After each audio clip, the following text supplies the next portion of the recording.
Ito ang jeep sa Pinas. Iba yung jeep na alam mo sa abroad, no? Katawa ni Ara yung. Ito yung jeep namin. Ayan yung sinasakyan ni Ara araw-araw.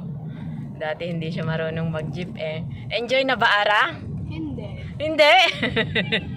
Akala ko ba okay ka na? Ah, si Aliyah daw, enjoy. She doesn't even know how to ride jeep. Oh my God. Oh my God, Aliyah. You doesn't even know how to ride a jeep. Favorite easy.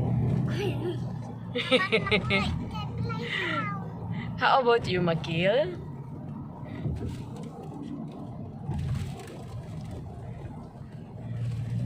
Yan. Ito ang maganda sa highway namin. Hindi siya gaya sa ibang Asian, hindi siya gaya sa India, Bangladesh, Pakistan na magulo. Turkey din, napuntahan ko na. Magulo siya. Dito kasi walang gulo. Ganun eh. Wide yung daan kahit papano. Siyempre, hindi mo maiko-compare ang UAE. UAE is 7 lanes yun na one way lang. Lahat express. Ay, oo. Oo, di ba? Tapos hindi ganito na tumatalon-talon, di ba? Maganda yung daan doon.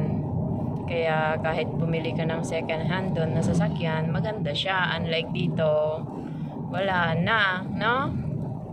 One mistake in the Dubai road, then you'll get fines, no? Yes, and it's not even allowed to talk on phone. You should wear also your seat belts. You cannot even talk to your passengers. Oh, di ba, Ara? How about the colleagues there? Si Mangot. Si Mangot na naman, bakit? Well, O anong sasakyan to, Ara?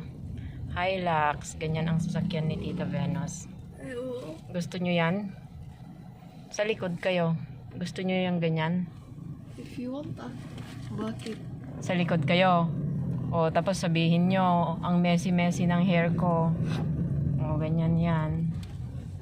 O, di ba? So, yun. May traffic din pala dito, first time. O gusto nyong magmerienda na naman? When? Ang dami nyo pang merienda dyan, oh. We want something. Ang dami dyan, oh. Tapos na kayong mag-ice cream. Si Makil, 2 ice cream. Tapos na rin kayong mag-pizza. Oh, Starts ano pa? with S.